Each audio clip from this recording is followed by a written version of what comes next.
नमस्कार साथियों, स्वागत है आपका मेरे इस चैनल पर। आज 14 जनवरी 2025 मकर संक्रांति की ढेर सारे शुभकामनाएं सभी श्रोतागण को। अब मैं बता दूं कि कल हमने बताया था कि बीएड व बीटीसी तथा 69,000 शिक्षक भर्ती से संबंधित मैं अपडेट समय समय पर आपको देता रहता हूं। इसी वजह से आप मेरे चैनल को जरूर सब्सक्राइब कर लीजिएगा। और रही बात 69,000 की, तो 69,000 की स्पेशली अपडेट मैं देता रहता हूं। ठीक है। अब कल जो है सुप्रीम कोर्ट के अंदर जो लिस्टिंग एप्लीकेशन डाली गई थी, उस लिस्टिंग एप्लीकेशन के बारे में क्या हुआ, आपके मन में चर्चा चल रहा होगा।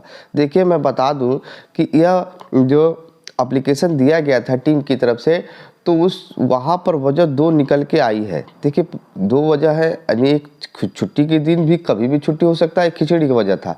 तो ये वजह सबसे बड़ा है, यानी गजटेड हॉलीडे जो राजपत्रित अवकाश था वो हॉलीडे 14 तारीख को नहीं हुआ। लेकिन मैं बता दूं कि सुप्रीम कोर्ट में लोकल हॉलीडे हो गया, यानी स्थानीय अवकाश जो हो गया। 13 को भी छुट्टी हो गई, 14 को छुट्टी हो गई।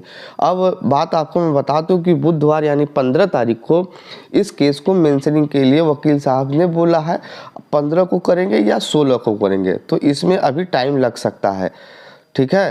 तो ये जानकारी निकल के आ रही है सुप्रीम कोर्ट से 69,000 शिक्षक भर्ती की।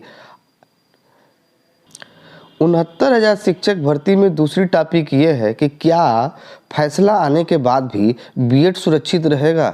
बहुत बड़ी बात है। सोचिए जरा सा कि जब देवेश शर्मा का फैसला आ गया, उस फैसले के बाद सारे लोग जो भी बीएड कर रखे हैं और प्राइमरी का परीक्षा दे रखे हैं, तो उनको तो बाहर कर दिया गया।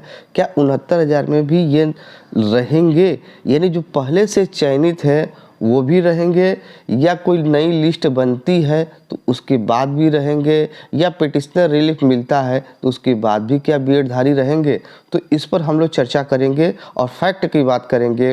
देखिए, इस चैनल पर जो भी बात बताई जाएंगी वो फैक्ट की बात में बताई जाती है। ठीक है, आप लोग देख लीजिएगा। मैं इसके बारे में बता रहा हूँ कि आगे क्या हो सकता है। तो मैं बात कर लूँगा सबसे पहले चयनित, जो 69,000 में चयनित लोग हैं।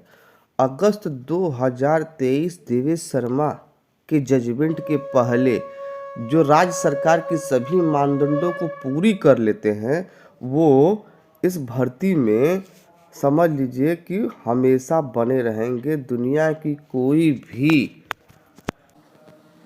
शक्ति उनको इस मतलब जो नौकरी कर रहे हैं उनको 69,000 से बाहर नहीं कर सकते हैं।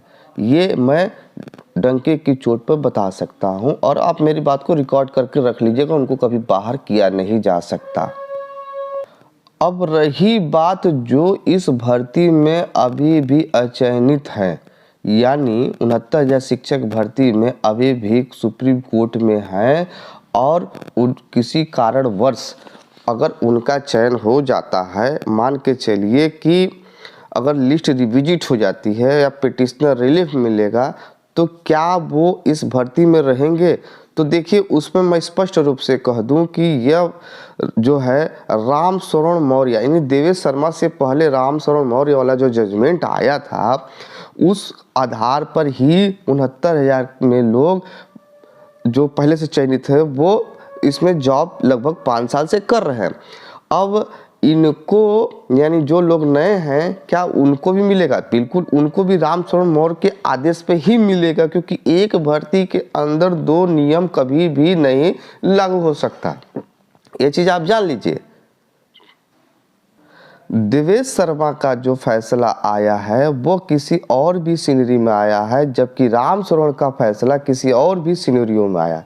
तो दोनों में बहुत ही फर्क है। आप ये समझने की कोशिश करिएगा, क्योंकि हम लोगों की यानी 69,000 का जो मामला है, देवेश शर्मा के आने से पहले ही कोर्ट में हम लोग कोर्ट की शरण में जा चुके हैं। तो कोर्ट की शरण में अगर देखा जाए तो जो पहले चला गया है वही उसी संवैधानिक आधार पर उनको पहले जो पहुंचा है वही, मतलब रामशरण मौर्य वाला ही नियम फॉलो किया जाएगा। और यही संवैधानिक और मौलिक अधिकार भी 69,000 में जो अचयनित है उनके लिए होगा। ये चीज़ आप जान लीजिए। अगर इस भर्ती में 69,000 में बीएड को अगर नहीं भी चैलेंज किया जाता तो बीएड अगर इस केस में जीत के आती, यानी 69,000 शिक्षक भर्ती में माननीय सुप्रीम कोर्ट से जो फैसला आता तो उसके बाद भी बीएड को टारगेट किया जाता, क्योंकि समाज में हर जगह टारगेट करने वाले लोग मौजूद है। तो अच्छा हुआ कि इसी केस के अंदर बीएड को टारगेट कर दिया गया है।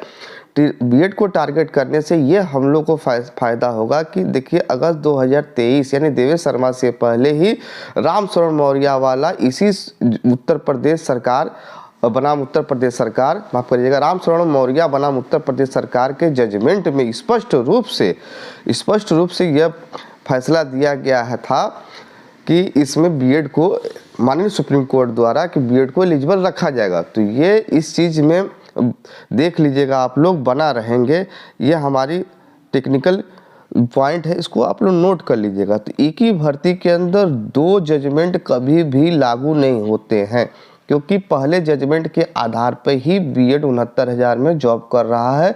तो जो फैसला 69,000 सुप्रीम कोर्ट से अगर आता है तो उसी आधार पर बीएड का चयन 69,000 में फिर होगा। इस चीज़ को आप जान लीजिएगा। तो ये स्पष्ट रूप से मैं बता दूं कि रामशरण मौर्य के आधार पे ही 69,000 में सुप्रीम कोर्ट से फैसला आने के बाद आप लोग जॉब करोगे। आप इस चीज़ को रिकॉर्ड करके रख लो फैसला आने के बाद भी, ठीक है। अब हम बात करेंगे आरपीएससी असिस्टेंट प्रोफेसर की जो भर्ती निकली है राजस्थान में, उस भर्ती के बारे में जिक्र कर लेंगे कि क्या कितनी सीटें हैं। तो मैं बता दूं कि राजस्थान पब्लिक सर्विस कमीशन यानी आरपीएससी, राजस्थान पब्लिक जो कमीशन का जो ये निकल के आया है ये भर्ती, तो आपको मैं बता दूं कि यह एप्लीकेशन 12 जनवरी 2025 से शुरू हुआ है और इसकी अंतिम तिथि है 10 फरवरी 2025। तो आपको मैं बता दूं कि यह जो है इसमें जनरल को 600 रुपया, ओबीसी और एससी को 400 रुपये का चार्ज लगेगा। अगर आप इस फॉर्म में करेक्शन कराएंगे तो 500 रुपये का चार्ज लगेगा।